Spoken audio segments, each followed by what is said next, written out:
जैसे कहा एक राजा था, राजा बड़ा धर्मात्मा, बड़ा पुण्यात्मा। राजा के राज्य में समय पर जगह पूजा अनुष्ठान होता, वर्षा होता, फसल उत्पन्न होता, प्रजाजन बड़ा सुखी रहते। जैसे बड़ा धर्मात्मा, बड़ा जनों को संतान की बातें देखता, प्रजाजन में कोई दिक्कत नहीं आए, वह स्वयं जाकर के पता लगाता कि हमारे प्रजाजनों को कोई दुख, कोई दिक्कत, कोई तकलीफ तो नहीं। अपने गरीब प्रजाजन को देख करके वह बड़ा पश्चाताप करता कि मैं राजा होकर के सुख की निद्रा कैसे सो सकता हूं, क्योंकि हमारे तमाम प्रजाजन मिलता, औषधि नहीं मिलता। राजा बड़ा प्रयत्न करता किंतु उसको सफलता नहीं मिलता। इस प्रकार से राजा के दरबार में दो युवक आए, एक कहता कि भाग्य बड़ा और एक कहता कि कर्म बड़ा। राजा इस विचार पर उसे फंसाएगा, उलझाएगा कि भाग्य और कर्म में बड़ा कौन। इसी बीच में वो दोनों युवक आगे बड़े प्रश्न को लेकर के, एक ने कहा कि भाग्य बड़ा, एक ने कहा कि कर्म बड़ा। राजा ने कहा चलिए निश्चय हो ही जाए, इसका परिणाम क्या होगा। अब क्या था, राजा ने आदेश दिया कि सुंदर महल बनाया जाए, सुंदर महल, भव्य महल बनाया जाए, विशाल महल बनाया जाए जो सबसे अलग रहे। पूरे राज्य में ढिंढोरा पीटा दिया गया। उस राज्य के कोने कोने से तमाम एक से एक कलाकार आए, राजा साहब को नक्शा बना करके दिखाए, कई नक्शा बना के दिखाया गया। राजा को पसंद आ गया।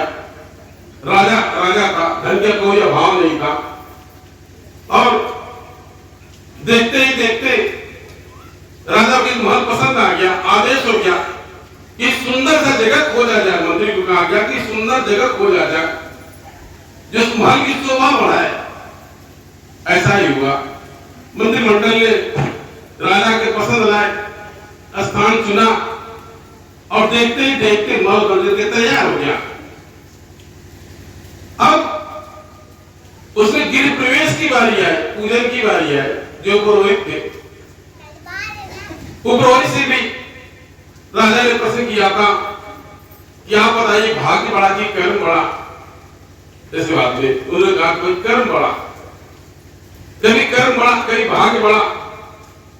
वो खुद ही निश्चित नहीं कर पाते कि भाग्य बड़ा कि कर्म बड़ा। आप क्या था, महल बनने के तैयार हुआ, बड़ा धूमधाम से पूरी तैयारी के साथ उस महल में गृह प्रवेश पूजन शुभारंभ हुआ। उसी पुरोहित ने शुभारंभ कराया बड़े विधि विधान पूर्वक। महल इतना सुंदर था, इतना सौम्य था, इतना सुंदर था, उसका सौंदर्य देखते ही बनता था। एक झलक दर्शन पाने के लिए वो लालायित रहते। इसके उपरांत विधि विधान पूर्वक राजा ने पूजन संपन्न कराया, गृह प्रवेश हुआ। राजा ने अपने पुरोहित से कहा ये बताइए महल आपको कैसा लगा। पुरोहित ने कहा बहुत सुंदर, हमने कल्पना भी नहीं ऐसा किया था कि इतना सुंदर महल बनने के तैयार हो जाएगा, ये मेरे मन बुद्धि से परे है। तो फिर राजा ने कहा किसी आपको रहने को दे दिया जाए तो कैसा लगेगा। राजा ने कहा उस पुरोहित से भी आपको दे दिया जाए, इस महल को दे दिया जाए तो कैसा लगेगा। आप क्या था, वो पुरोहित कुछ देर तक विचार करने लगे, सोचने लगे। उन्होंने कहा मेरा सौभाग्य होगा, मेरा सौभाग्य होगा यदि ये महल में हमको एक दिन रहने का अवसर मिल जाए, मेरा सौभाग्य होगा। राजा ने चलिए ठीक है, गंगा जल लाइए, अब इस महल को आपको हम दान दे रहे हैं। राजा ने उस महल को उसी जिसने पूजन कराया था उसी पुरोहित को राजा ने दान दे दिया। राजा ने जब दान दे दिया, संकल्प कर दिया, दान दे दिया और राजा ने कहा जाइए आज से ये महल आपका। मंत्रिमंडल ने कहा महाराज अपार धन व्यय हुआ है। राजा का मेरे आदेश का पालन हो, मेरा आदेश है इस महल को, इस सुंदर महल को इस पुरोहित को, पंडित को दे दिया जाए। आप क्या, राजा ने संकल्प कर दिया तो उस पंडित जी को दे दिया। दूर दूर तक चर्चा फैल गया। जो राजा के दरबार में जो पुरोहित था, बड़ा सुंदर महल जो बना था, उसने उन्हें दान दे दिया। वो पुरोहित की धर्मपत्नी को किसी ने सूचना दिया कि राजा ने महल दान दे दिया है और आप इस टूटे फूटे मकान में क्यों रह रहे हैं, आप जाइए वहां निवास कीजिए। वो उपहास करती, उसको व्यंग लगता, उपहास करती, ऐसा कहां हो सकता है।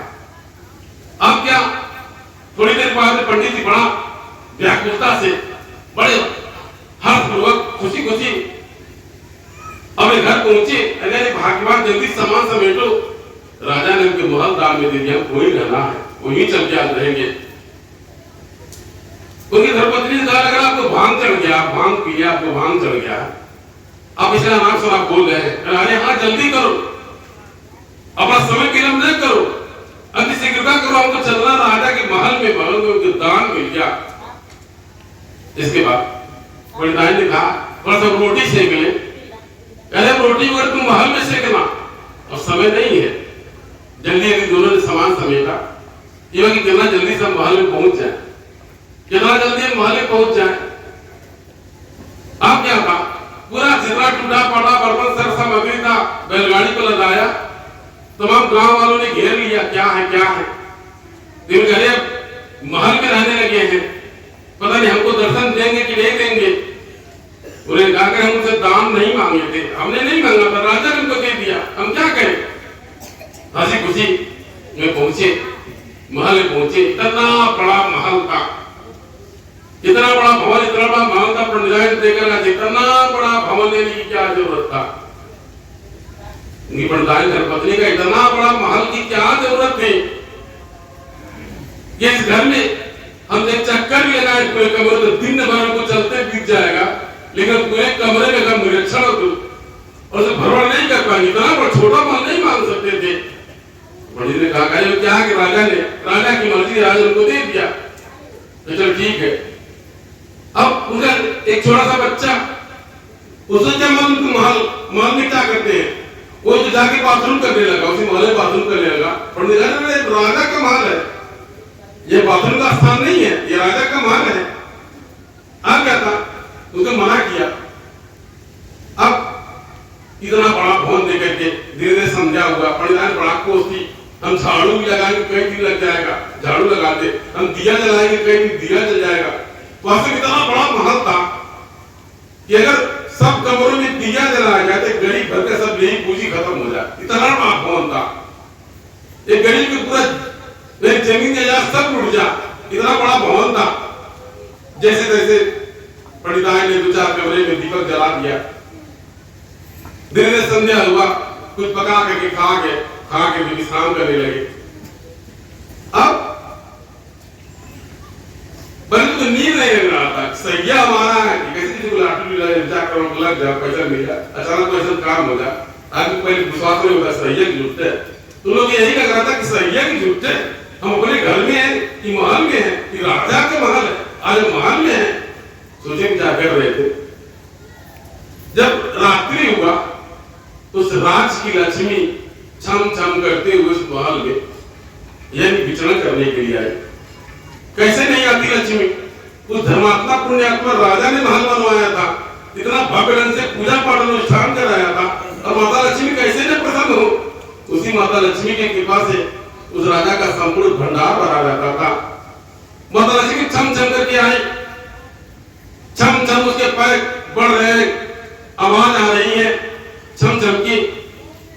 माता लक्ष्मी स्वयं देख करके आनंदित होने लगी कि कितना सुंदर महल राजा ने बनवाया है, मन मुक्त हो गया। माता लक्ष्मी बड़ा पसंद होती, चारों तरफ देखती,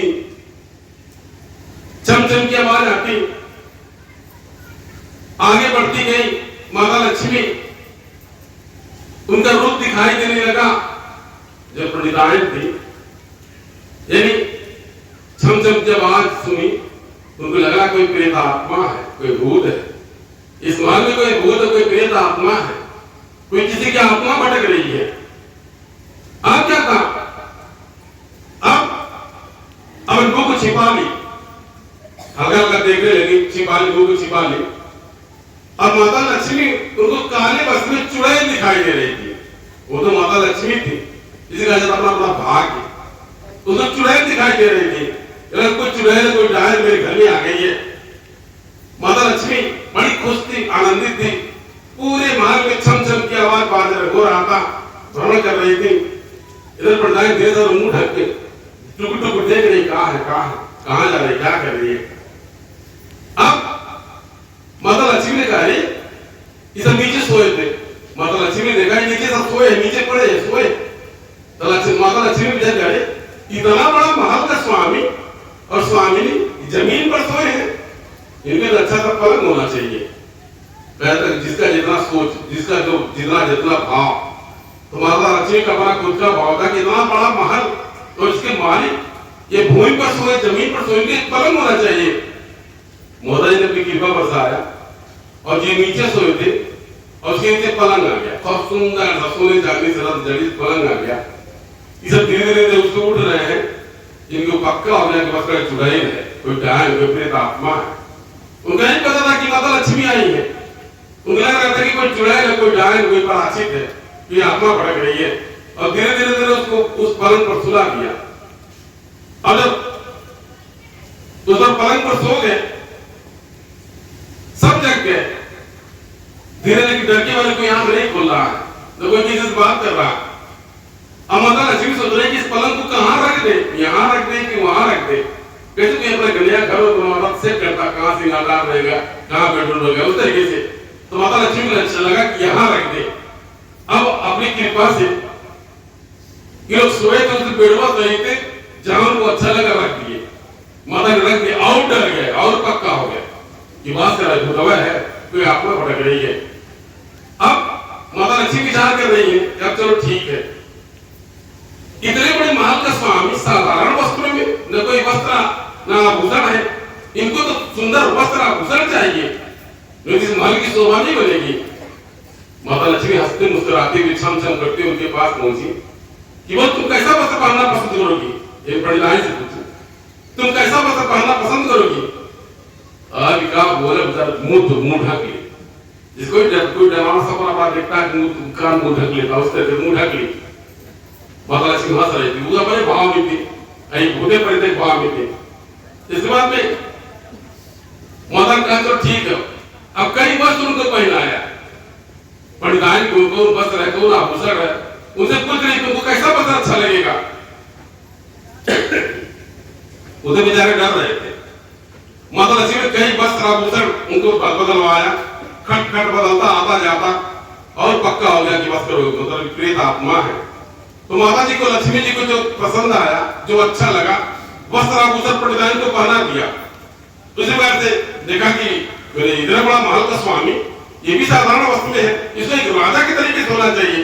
उसको राजा का वस्त्र बना दिया, उसका उस पुरोहित का जो लड़का था उसकी युवराज बना दिया। तो बढ़िया सोने चांदी का मुकुट अच्छा से पहन के सुतरा सुतरा पहन दिए।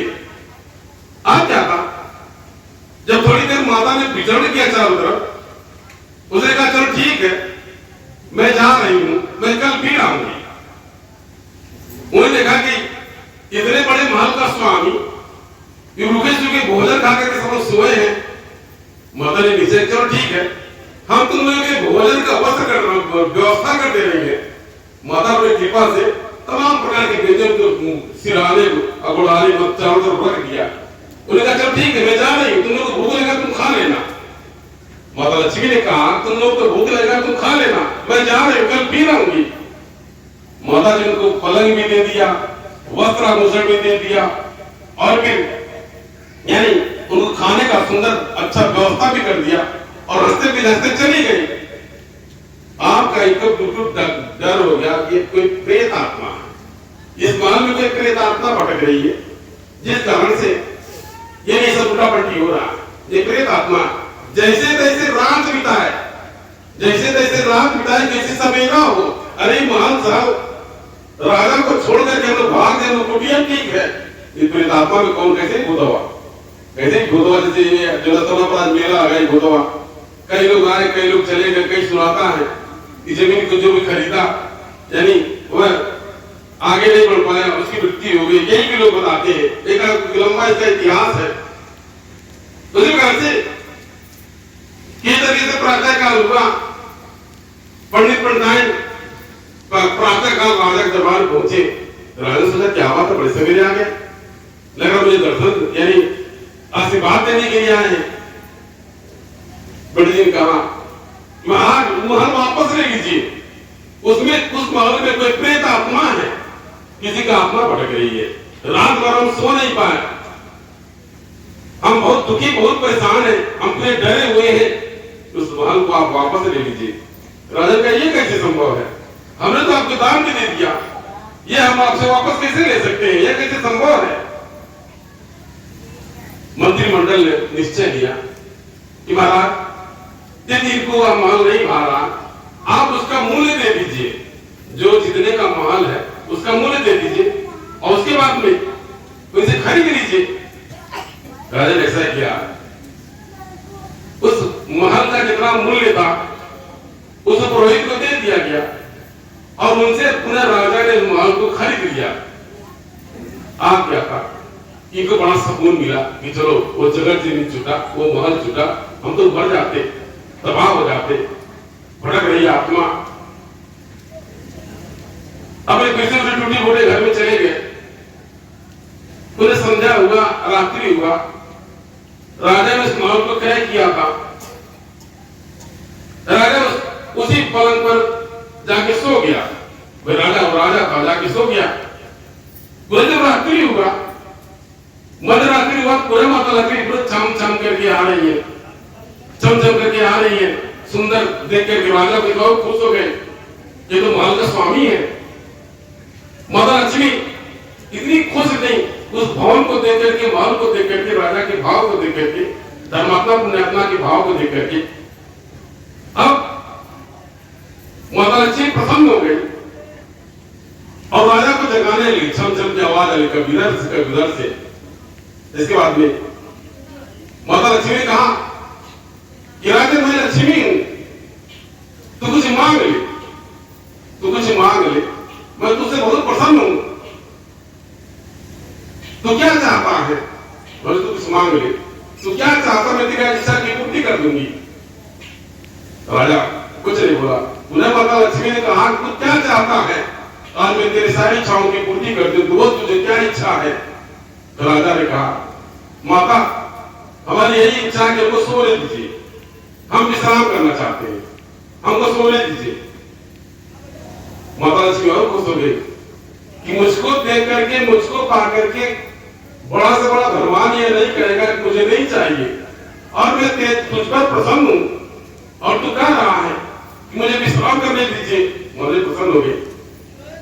माता लक्ष्मी ने कहा वो राजा मैं कहां बरसूं, आज मेरी इच्छा है कि मैं बरस करके बरस जाऊं। माता ने बारंबार कहा वो राजा मैं कहां बरसूं। राजा इधर उधर करवट बदलते हुए कहा माता मेरे महल और इस पलंग को छोड़ करके जाइए मेरे राज्य और गरीबों पर जाके के बरसिए, जिनको भोजन नहीं मिलता, वस्त्र नहीं मिलता, जिनका कोई भवन नहीं है, जिनको औषधि नहीं हो पाता, जिनका कोई सहारा नहीं है, यानी धन माया के अभाव में इतना दुखी जीवन व्यतीत करते हैं, इसलिए मेरी यही इच्छा मेरे राज्य में जाकर उन गरीबों में बरसिए, यानी जिनको धन दौलत घर द्वार या अन्न की कमी है। माता ने कहा चलो ठीक है। आप क्या था, माता लक्ष्मी गई, जो जहां जहां सोया था, जहां जिस घर बार सोना चाहती हीरा मोती उनके ऊपर गिरने लगा। कैसे कोई अचानक में सोआ कैसे दुनिया में पड़ने लगा, घर मालूम क्यों बढ़ जाएगा, कहाँ है, मुझे बेचारे सोए के ऊपर तो गिर रहा, सोना चांदी हीरा मोती गिर रहा, फिर नाक पर गिरा, मुंह पर गिरा, सर पर गिरा, खड़बड़ा को बढ़ जा रहे हैं, सब उठ करके बैठ गए, खड़बड़ी मच गया, सब डर गए, सब लोग डर गए। ओ इस राज में प्रेत बाधा आ गई है। पंडित सही कह रहा था, किसी भटकती हुई आत्मा है, कोई आत्मा भटक रही है, प्रेत बाधा है, इसी कारण हम लोग परेशान है, दुखी है, रात पर सो नहीं पाए। उन्हें मालूम, उनको नहीं मालूम कि मतलब माता लक्ष्मी की कृपा है, सोना चांदी बरस रहा, जैसे तैसे रात बिताए। आप क्या त्राहिमाम करते हुए राजा के दरबार में सभी लोग पहुंचे। राजा तुझे क्या बात है, प्रातः काल हमने का कारण क्या है? आज्ञाता। सब प्रजाजनों ने कहा महाराज आपके राज में कोई आत्मा भटक रही है और जिस कारण वो पुरोहित उस महल में नहीं सो पाया और हम लोग भी आज नहीं सो पाए, इसलिए पहले राज में पूजा पाठ कराइए ताकि जो भटक रही आत्मा उसको शांति मिल जाए, मुक्ति मिल जाए। तो पूजा पाठ अनुष्ठान कराइए। और क्या था, उधर राजा था समझ गया। माता लक्ष्मी अट्टहास करने लगी, माता लक्ष्मी अट्टहास करने लगी और राजा से देख राजा इस समूह के भाग्य में ही नहीं था, मैं लोग और बरसी वह मानुष पंडित के भाग्य में नहीं था, इसलिए मुझे प्रेत आत्मा जान करके छोड़ करके भाग गया। और ये जितना धन संपदा तेरे राज के दिन गरीबों के भाग्य में नहीं था, इस तरह ये छोड़ करके भाग गए और उसका प्रेत या फिर भटकती आत्मा दिखाई दिया। इसलिए संसार में आकर के सबका अपना अपना भाग्य, अपना अपना कर्म है। हर कोई अपने भाग्य के अनुसार से कर्म करता है, कमाता खाते दिन चला जाता है। राजा तेरी इच्छा थी तेरे प्रजाजनों में सुख शांति आ जाए, भोजन ग्रहण करे, अच्छा भोजन करे, अच्छा पहने, अच्छा व्यवस्था था। मैंने तेरी इच्छा की पूर्ति की, लेकिन इनके भाग्य में रहा होता वही समेट करके धनवान बन गए होते, लेकिन किसी के भाग्य में नहीं था। अगर तेरे ही भांति सभी लोग राजा बन जाए तुम्हारी सेवा कौन करेगा?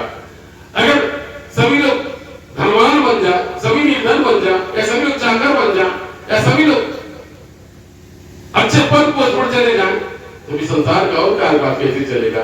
इसलिए प्रकृति का नियम है, मेरा नियम है, सृष्टि का नियम है। इस संसार में जो भी आता है उसका अपना अपना भाग्य होता है, कर्म होता है। भाग्य और कर्म के अनुसार से कमाता खाता है, उसी भाग्य के अनुसार से चला जाता है। ऐसा राजा को ज्ञान हुआ और माता लक्ष्मी का ध्यान हो गए। तो कहने का बात तो ये है उसी प्रकार से आज शक्ति जगदम्बा एक ऐसी शक्ति है जो किसी के दुर्भाग्य को सौभाग्य बदल सकती है। आज शक्ति जगत की जननी है, जगदम्बा है, जिनकी भक्ति मुक्ति यानी मोक्ष प्राप्त करने के लिए जगत सर्व में जाने से कल्याण होता है।